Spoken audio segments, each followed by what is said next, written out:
दोस्तों नमस्कार।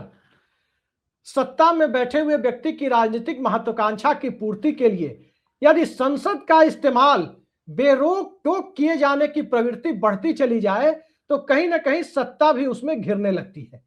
नरेंद्र मोदी की मौजूदा सरकार के साथ अगले 3 दिनों की जो अग्नि परीक्षा है, उस अग्नि परीक्षा में क्या यह सरकार पास हो जाएगी या 27 बरस पहले 17 अप्रैल 99 को जो इस देश ने देखा था, क्या वही एक बार फिर से देखने को मिलेगा? 27 बरस पहले तो एक वोट से सरकार गिर गई थी, लेकिन क्या सरकार गिरने से ज्यादा सरकार का एजेंडा गिरने जैसी परिस्थितियां जब संसद में पैदा हो जाए तो सत्ता के लिए अपना इकबाल बचाना मुश्किल हो जाता है। और आज इंडिया गठबंधन तमाम सहयोगी दलों के साथ मिलकर जिस प्रकार से, जिस मजबूती से अपनी बात को रखता हुआ नजर आया, उससे साफ हो चला कि मोदी सरकार डिलिमिटेशन और महिला आरक्षण बिल का जो घालमेल करना चाहती है, उस घालमेल के एजेंडे को अब पलीता लग चुका है। 131वें संविधान संशोधन का जो प्रारूप आपने देखा है, कल मैंने भी आपको दिखाया था, उस प्रारूप को लेकर आज विपक्षी दलों ने अपने रिजर्वेशन को साफ कर दिया।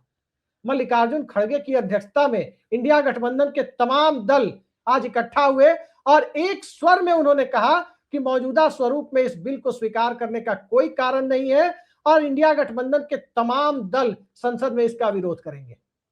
अब चूंकि यह संविधान संशोधन विधेयक है, ज्वाइंट सेशन में तो जा नहीं सकता। अब चूंकि यह संविधान संशोधन विधेयक होने के साथ साथ संघीय ढांचे को प्रभावित करने वाला बिल है, उस परिस्थिति में विपक्षी गठबंधन ने जिस एकता का परिचय दिया है, उसके बाद सरकार के उस एजेंडे पर विपक्ष ने जिस तरह से अपना चाबुक चलाया है, उससे साफ हो चला है कि मामला आधी आबादी को न्याय देने का नहीं, मामला कहीं ना कहीं इस देश के अंदर जो एक संतुलन बना हुआ है, संघीय ढांचे को लेकर, राज्यों को मिलने वाली ताकत को लेकर जो संतुलन बना हुआ है, उस संतुलन को प्रभावित करने की परिस्थितियों में जब सत्ता जा रही थी तो विपक्ष के द्वारा अपनी भूमिका का निर्वाह किया जाना तो स्वाभाविक ही बनता था। 131वें संविधान संशोधन के माध्यम से जिस तरह से महिला आरक्षण और डिलिमिटेशन को एक साथ जोड़ करके और लोकसभा में सीधे सीधे 300 से 325 तक सीटें बढ़ाने का मसला सामने आ गया, उसके बाद विपक्षी दलों के पास कोई दूसरा चारा भी नहीं था। जनता ने लोकसभा में उन्हें 234 सीटें दी थी, लेकिन बिल को रोकने के लिए तो सिर्फ 182 सांसद काफी है। 182 सांसद जैसे ही बिल के विरोध में वोट डालेंगे, उस वक्त यह तय हो जाएगा कि सरकार चाहे कुछ भी कर ले, 2/3 का आंकड़ा सरकार के पास नहीं है और यह बिल सदन के अंदर गिर जाता है। लेकिन बिल गिरने के पीछे जो विपक्ष की चिंताएं हैं, वो चिंता विपक्ष की नहीं है, वो चिंता लोकतंत्र की है, वो चिंता एक जागरूक लोकतंत्र की है, वो चिंता इस देश के अंदर सत्ता और सिस्टम के बीच में बने हुए संतुलन की है, तो सिविल सोसाइटी की भूमिका की भी है। अगर उस चिंता को हम सार्वजनिक तौर पर 4 पॉइंट में आपके सामने रखने की कोशिश करें तो कई सारी बातें साफ हो जाती है। आज विपक्षी दलों की बैठक में मल्लिकार्जुन खड़गे और राहुल गांधी शामिल नहीं हुए। उस बैठक में तेजस्वी यादव भी थे, तो ममता बनर्जी की तृणमूल कांग्रेस की तरफ से सागरिका घोष भी थी। डीएमके के प्रतिनिधि भी थे, तो आम आदमी पार्टी के प्रतिनिधि भी थे, समाजवादी पार्टी के भी प्रतिनिधि थे, तो वाम दलों से लेकर फारूक अब्दुल्ला की पार्टी और शरद पवार, उद्धव ठाकरे की पार्टी के प्रतिनिधि भी थे। और यही प्रतिनिधियों का जो समूह है वो इंडिया गठबंधन को प्रदर्शित करता है। इंडिया गठबंधन की जो चिंताएं हैं, मोटे तौर पर अगर 4 पॉइंट पे मैं आपके सामने रखने की कोशिश करूं तो पहला पॉइंट यह होता है कि सरकार महिला आरक्षण की आड़ में डिलिमिटेशन का एजेंडा लागू करना चाहती है। क्यों लागू करना चाहती है, यह कल मैं आपको बता चुका हूं कि भाजपा का जो स्ट्रॉन्ग होल्ड है हिंदी भाषी भारत और उसके साथ साथ गुजरात, वहीं से वो इतनी सीटें हासिल कर लेना चाहती है कि संसद में बहुमत का जुगाड़ होता रहे और नरेंद्र मोदी की सरकार या फिर भाजपा के आने वाले दूसरे प्रधानमंत्रियों की सरकार अनवरत रूप से केंद्र में बनती रहे। दूसरी महत्वपूर्ण चिंता इस बिल को लेकर है, क्योंकि इस बिल के ड्राफ्ट में उस पर कोई क्लैरिटी नहीं है। वो दूसरी महत्वपूर्ण चिंता है कि विधेयक में जो राज्यों का मौजूदा प्रतिशत है, लोकसभा सीटों के आवंटन में जो प्रतिशत है, वो प्रतिशत सीधे सीधे प्रभावित होता दिख रहा है और कोई भी ऐसा आश्वासन इस बिल में नहीं दिया गया है कि यदि तमिलनाडु के पास या दक्षिण भारत के राज्यों के पास यदि 24% से ज्यादा 24.3% यदि सीटें मौजूदा लोकसभा में है तो वो घट करके 20% पर नहीं आएंगी। पूर्व वित्त मंत्री और कांग्रेस के वरिष्ठ नेता पी चिदम्बरम ने भी एक ट्वीट के माध्यम से इस पूरी चिंता को देश के सामने साझा किया है और उसमें उन्होंने बताया है कि जिस ढंग से डेमोग्राफी को आधार बना करके इस पूरे परिसीमन की प्रक्रिया और महिला आरक्षण और आधी आबादी की आड़ में जो कोशिशें हो रही है उन कोशिशों का नतीजा कहीं ना कहीं दक्षिण भारत और देश के दूसरे हिस्सों को जहां डेमोग्राफिक चेंजेस नहीं आए हैं, जहां जनसंख्या बहुत तेजी से नहीं बढ़ी है, उन्हें राजनीतिक तौर पर नुकसान उठाना पड़ सकता है। तीसरी महत्वपूर्ण चिंता इसमें यह है कि सीटों का रीएलोकेशन इतना बड़ा मुद्दा है, सबसे सेंटिमेंटल मुद्दा है। इस पर कहीं कोई आश्वासन इस बिल में नहीं दिया गया है, कहीं कोई प्रावधान नहीं किया गया है। 1971 के सेंसस को आधार बनाकर 74-75 का भी परिसीमन हुआ और उसी आधार पर रीएलोकेशन भी हुआ और 1971 के परिसीमन को आधार बनाकर ही 2002 से 7 के दरमियान जो परिसीमन हुआ वो भी उसी रीएलोकेशन के आधार पर हुआ। 71 की जनगणना को एक मानक इसलिए माना जाता है क्योंकि 71 के बाद से देखा गया कि भारत में परिवार नियोजन और जनसंख्या नियंत्रण से संबंधित कोशिशें बहुत तेजी से चली, एक मिशन मोड में चली। अब उस जनगणना को मानक मानने का अर्थ था कि उस वक्त भारत की जो जनसंख्या थी उसमें जिस राज्यों का जितना प्रतिशत था लगभग उसी अनुपात में उस राज्य को लोकसभा में सीटें दे दी गई। लेकिन अब हिंदी भाषी राज्यों में, खासकर यूपी बिहार जैसे राज्यों में, दिल्ली में, हरियाणा में जनसंख्या बहुत तेजी से बढ़ी है, तो क्या उन्हें जनसंख्या बढ़ाने का इनाम मिलना चाहिए? रीएलोकेशन यही मुद्दा है, क्योंकि रीएलोकेशन के मुद्दे पर कहीं ना कहीं इस बिल में एक खाली स्थान छोड़ दिया गया है, कुछ कहा ही नहीं गया है। फिर विपक्षी दल कैसे मानेंगे कि तमिलनाडु के हित प्रभावित नहीं होंगे? आज तमिलनाडु को यदि मौजूदा संसद में लगभग 5.5% सीटें हैं, 7.5% सीटें हैं, तो उतनी सीटें कैसे बचेंगी? वो सीटें घट के 5 या 4% पर तो नहीं आ जाएंगी परिसीमन के बाद। यह सवाल एक बड़ा सवाल है और इससे जुड़ा हुआ एक चौथा महत्वपूर्ण बिंदु यह है कि चूंकि रीएलोकेशन के मुद्दे पर, राज्यों को सीटों के पुनः आवंटन के मुद्दे पर संविधान मौन है। संविधान में ऐसा कुछ नहीं कहा गया है कि किस राज्य में कितनी सीटें होंगी।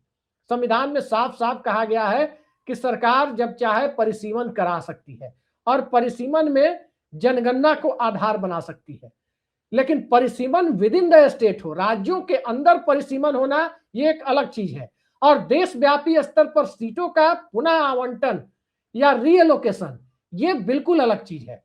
अगर तमिलनाडु में 234 विधानसभा सीट है, उत्तर प्रदेश में 400 से ज्यादा विधानसभा सीट है, बिहार के अंदर 243 विधानसभा सीट है, हरियाणा में 90 विधानसभा सीट है, तो उन 90 का या उन 243 को राज्यों के अनुपात में, राज्यों के अंदर जहां जितनी जनसंख्या है उसमें घटबढ़ होता रहता है, उससे राज्यों के हित प्रभावित नहीं होते। लेकिन दिल्ली में हरियाणा की ताकत यदि 10 लोकसभा सीटों की है, वो 10 लोकसभा सीटों की ताकत मौजूदा लोकसभा में कितनी है? 543 की ताकत के सामने लगभग 2% के आसपास होती है, 2% से भी कम होती है। अगर वो ताकत उनकी बढ़ के 3% हो जाए, 2.5% हो जाए दिल्ली में, तो स्वाभाविक है कि हरियाणा की बार्गेनिंग पावर दिल्ली में बढ़ेगी।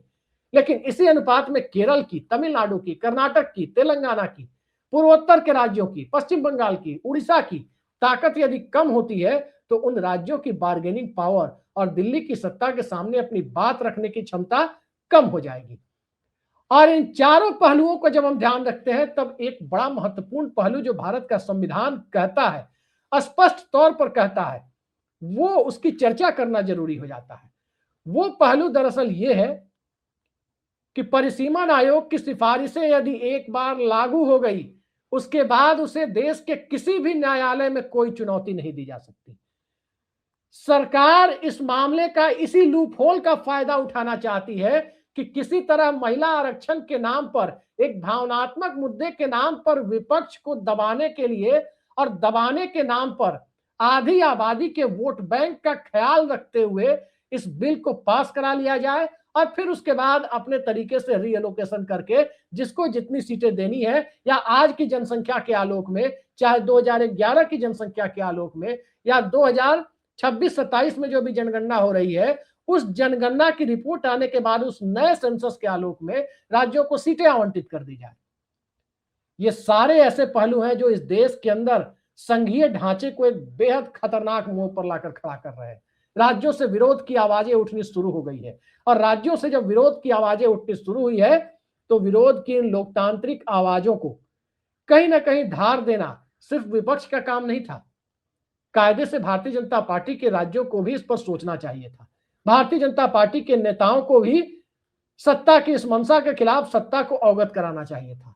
लेकिन मौजूदा दौर में आंतरिक लोकतंत्र करीब करीब खत्म हो चला है।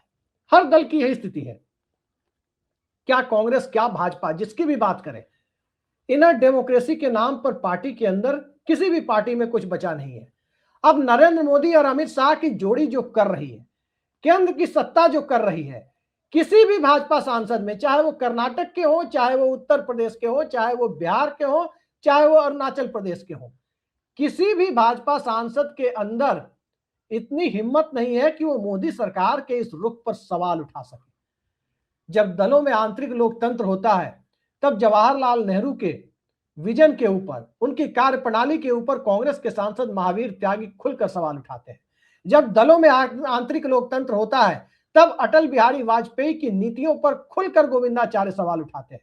लेकिन जब इनर डेमोक्रेसी को पार्टी व्हिप के नाम पर दल बदल कानून को कड़ा करते हुए उस कानून की के नाम पर यदि इनर डेमोक्रेसी को, आंतरिक लोकतंत्र को दलों के अंदर खत्म कर दिया जाता है, तो यही सब प्रवृत्ति होती है कि सत्ता के शीर्ष पर बैठा हुआ व्यक्ति जो तय कर ले, उसे एक सिपाही के तौर पर जैसे आदेश को फॉलो करना उनकी मजबूरी हो, उस तरह से सदन के अंदर व्यवहार किया जाता है।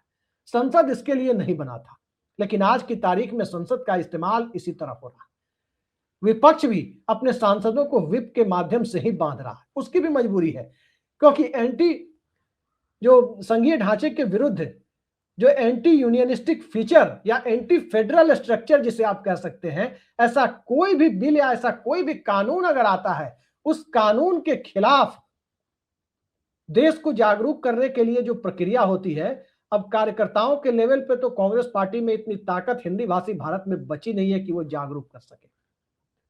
समाजवादी पार्टी की बात करें या टीएमसी की बात करें, तो टीएमसी जैसी पार्टियां अभी चुनाव में व्यस्त है, समाजवादी पार्टी चुनाव में जा रही है, और दक्षिण भारत की पार्टियां अपनी ताकत को लेकर मजबूती से लड़ाई लड़ रही है।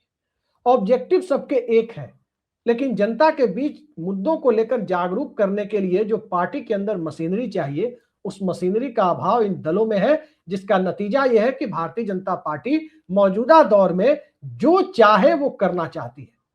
14 और 19 में भारतीय जनता पार्टी को बहुमत मिला, और उस बहुमत के दौर में सबने देखा कि धारा 370 के सेक्शन बी को, यानी दूसरे सेक्शन को प्रभावहीन कर दिया गया। सबने देखा कि किस तरह से इलेक्टोरल बॉन्ड का कानून ला दिया गया, किस तरह से चुनाव आयुक्तों की नियुक्ति वाला बिल संसद में पास करा लिया गया। 150 के करीब सांसदों को सस्पेंड करते हुए कई सारे महत्वपूर्ण बिल पास करा लिए गए। आज की तारीख में चूंकि सत्ता बैसाखियों पर है, और बैसाखियों की स्थिति भी बहुत मजबूत नहीं है, लेकिन विपक्ष बहुत मजबूत है। इतना मजबूत विपक्ष जनता ने कभी दिया नहीं था आजाद भारत में, तो उतना मजबूत विपक्ष के रहते हुए इस बिल को पास करा पाना सरकार के लिए मुश्किल होता जा रहा है। महिला आरक्षण को लेकर नारी शक्ति वंदन अधिनियम के नाम से 2023 के सितंबर में एक विशेष सत्र भी बुलाया गया, और जब वो सत्र बुलाया गया उस वक्त बहुत ढोल पीटकर महिला आरक्षण कानून लागू किया गया कि 1/3 सीटें महिलाओं के लिए आरक्षित की जाएंगी। लेकिन उस पर एक लंबा डेट डाल दिया गया, जैसे न्यायालय में तारीखें पड़ती है, तारीख पर तारीख, उसी तरह से सरकार ने एक तारीख दे दी कि अगले दशक में नया परिसीमन होगा, नई जनगणना होगी, उसके बाद इसे लागू किया जाएगा। फिर सरकार को लगा कि अब जनता उपलब्धियों को लेकर सवाल पूछ रही है कि 12 सालों में देश ने क्या खोया, क्या पाया, नरेंद्र मोदी की रिजीम में देश को क्या मिला, ट्रंप ने क्या किया, टैरिफ के नाम पर क्या हुआ, पाकिस्तान कैसे ईरान मामले में मध्यस्थता करने की हद तक पहुंच गया। और भारत वहां चुपचाप मुंह देखता रह गया। जनता इन सब सवालों पर सवाल पूछ रही थी कि आखिर 55 सालों में देश में सबसे ज्यादा बेरोजगारी की स्थिति कैसे पहुंची। जनता यह भी सवाल पूछ रही थी कि आखिर इस देश में मैन्युफैक्चरिंग सेक्टर में चीन के सामानों से देश कैसे पटता चला गया और 12 सालों में मोदी सरकार ने उसे रोकने के लिए क्या किया। ये सारी चीजें जब जनता पूछ रही थी, उन सब के बीच आरक्षण और जाति जनगणना और संविधान बचाओ का मुद्दा भी एक बड़े चुनावी मुद्दे के तौर पर सामने आने लगा। तब सरकार को लगा कि जाति और वर्ग से अलग हटकर लैंगिक आधार पर एक वोट बैंक तैयार किया जाए। उस वोट बैंक की एक झलक नीतीश कुमार ने बिहार के पिछले कई चुनाव से दिखाई कि महिला वोटर की एक बड़ी भूमिका है। राष्ट्रीय स्तर पर उस भूमिका को समझने और परखने के लिए और एक वोट बैंक के तौर पर इस्तेमाल करने के लिए एक भावनात्मक मुद्दे को सामने लाने की कोशिशें हुई। और वो भावनात्मक मुद्दा क्या है? संसद और विधानसभाओं में महिलाओं के 33% आरक्षण का। महिलाओं की 33% भागीदारी तो राजनीतिक दलों में भी टिकटों के मार्फत 33% टिकट हर हाल में महिलाओं को देने का कानून लाकर पूरा किया जा सकता था। 50% भी किया जा सकता था उसे। लेकिन सीटों को आरक्षण देने के लिए जो फॉर्मूला पिछले 30 साल से अपनाया गया, उस सबको पता है कि इस तरह के प्रावधान का लागू होना न तो व्यावहारिक है और न ही राजनीतिक तौर पर बहुत सफलतापूर्वक इसे लागू किया जा सकता है। तो फिर इस परिस्थिति में सत्ता करे क्या? सत्ता की स्थिति राजनीतिक तौर पर मौजूदा दौर में मरता क्या न करता वाली है कि जनता के सामने धर्म का कार्ड खेल लिया गया। राम मंदिर का मुद्दा चला नहीं, अयोध्या फैजाबाद की सीट भी हारनी पड़ गई। राम मंदिर बनने के बाद भारतीय जनता पार्टी को बहुमत तक नहीं मिला केंद्र में, और धर्म की जगह सामाजिक चेतना जातीय और वर्गीय आधार पर हावी होती चली गई। मंडल पार्ट 2 की बुनियाद पड़ने लगी। रोहिणी कमीशन मोदी सरकार नहीं बनाया, लेकिन उस सिफारिशों को लागू करने की हिम्मत तक नहीं जुटा पाई। ये स्थिति मौजूदा दौर में सत्ता और सिस्टम की बनती चली गई। तो इन सब से निजात पाने के लिए देश की आधी आबादी जो महिलाओं की आबादी है, उस आबादी को एक वोट बैंक के तौर पर इस्तेमाल करने के लिए और उसकी आड़ में हिंदी भाषी भारत से ही लोकसभा में बहुमत का इंतजाम सुनिश्चित करने की मंशा से 131वां संविधान संशोधन विधेयक लाने की तैयारी हुई, ऐसा विपक्ष का आरोप है। और इन आरोपों में वजन भी दिखाई देता है। सवाल यह है कि कल 16, 17 और 18 अप्रैल को, यानी कल से जो विशेष सत्र शुरू हो रहा है, उस विशेष सत्र में क्या होगा इस विधेयक का, और इस विधेयक से ज्यादा नरेंद्र मोदी सरकार का क्या होगा? क्या सत्ता उलट जाएगी? स्वाभाविक है कि सरकार का बिल यदि संसद में गिरता है, 2/3 बहुमत सरकार के पास नहीं है, पारित होना नामुमकिन दिखता है। मैंने लोकसभा की स्थिति बताई कि 234 सांसद इंडिया गठबंधन के हैं और वो सारी पार्टियां एकजुट है। राज्यसभा की स्थिति भी यही है। राज्यसभा में भी 2/3 बहुमत की स्थिति में सरकार नहीं है। वैसे किसी एक सदन में भी बिल गिर जाए तो बिल का गिर जाना तय है। लेकिन अब कल से जिस प्रकार की बयानबाजी आपको संसद में देखने को मिलेगी, वो नजारा बड़ा दिलचस्प होगा।